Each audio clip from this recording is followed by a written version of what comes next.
Hi friends, കുറച്ചധികം വീഡിയോകൾ ചെയ്തിട്ടുണ്ടെങ്കിലും ഞാൻ എൻ്റെ വീട് നിങ്ങൾക്ക് പരിചയപ്പെടുത്തി തന്നിട്ടില്ല. വേറൊന്നും കൊണ്ടല്ല, ഞങ്ങളിപ്പോൾ നാട്ടിലില്ലാത്തത് കൊണ്ടാണ്. ശരിക്കും പറഞ്ഞാൽ വീട് പണി കഴിഞ്ഞ് 6 മാസം കഴിഞ്ഞപ്പോൾ ഒരിക്കലും പ്രതീക്ഷിക്കാതെ, ഒരിക്കലും കിട്ടില്ല എന്ന് വിചാരിച്ച റെയിൽവേയിലെ ജോബ് വൈഫിന് ശരിയായി. ഏകദേശം 8 വർഷങ്ങൾക്ക് മുമ്പ് എഴുതിയ ടെസ്റ്റാണ്. ലിസ്റ്റിൽ വന്ന് മുംബൈയിൽ പോയി വെരിഫിക്കേഷനും മെഡിക്കലെല്ലാം കഴിഞ്ഞിട്ടും 4 വർഷം കഴിഞ്ഞിട്ടും ആ ലിസ്റ്റിൻ്റെ ഒരു അനക്കവുമില്ലായിരുന്നു. അങ്ങനെ ഇരിക്കെ വീട് പണി കഴിഞ്ഞ് 6 മാസം കഴിഞ്ഞതും വീടിൻ്റെ ഭാഗ്യം കൊണ്ടോ എന്തോ ജോബ് ശരിയായി ഞങ്ങൾ മുംബൈയിലേക്ക് മാറി. ഇനി വിഷയത്തിലോട്ട് വരാം.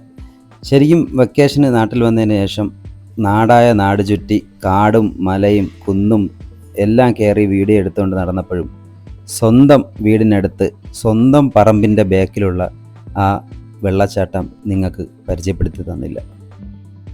മുറ്റത്തെ മുല്ലയ്ക്ക് മണമില്ല എന്ന് പറയും പോലെ ഞങ്ങളുടെ തൊട്ടടുത്തുള്ള കരമനയാറ്റിലോട്ടൊഴുകുന്ന കറ്ററ വെള്ളച്ചാട്ടം.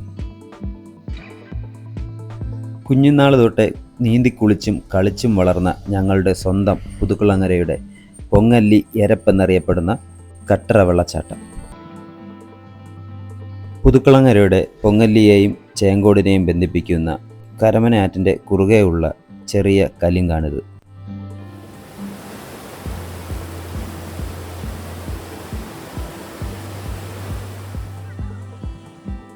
അങ്ങനെ കലിങ്ക് കഴിഞ്ഞ് ആറ്റിൻ്റെ സൈഡ് വരമ്പിലൂടെ നടന്ന് കുറച്ചൊന്ന് മുന്നിലോട്ട് പോകുമ്പോൾ നല്ല മഴ പെയ്ത് തോർന്ന് നിറഞ്ഞ് കവിഞ്ഞൊഴുകുന്ന നമ്മുടെ കറ്ററ എരപ്പിലോട്ടാണ് എത്തുന്നത്.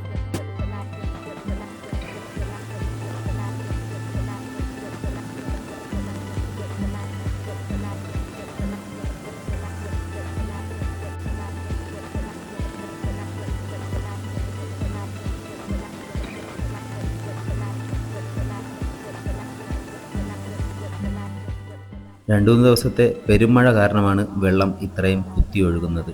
വേനൽ സമയത്ത് വെള്ളം ഒരുപാട് താഴുകയും ചെയ്യും. വലിയ ആഴമില്ലാത്തതിനാൽ സേഫ്റ്റി ആയിട്ട് കുളിച്ച് വലിയ ആപത്തൊന്നും ഇല്ലാതെ കുളിച്ച് കയറാൻ പറ്റിയൊരു സ്ഥലമാണ് നമ്മുടെ സ്വന്തം കറ്ററ വെള്ളച്ചാട്ടം.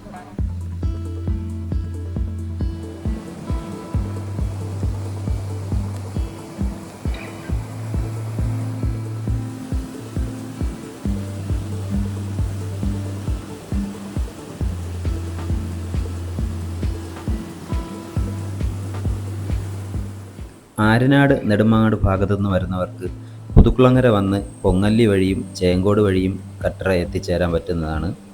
ഇനി വിതുര പാലോട് ഭാഗത്തു നിന്നൊക്കെ വരുന്നവർക്ക് പനക്കോട് ഉഴമലയ്ക്കൽ ആഴകം വഴിയും മാണിക്യപുരം ആഴകം വഴിയും കറ്ററ വെള്ളച്ചാട്ടത്തിലോട്ട് എത്താവുന്നതാണ്.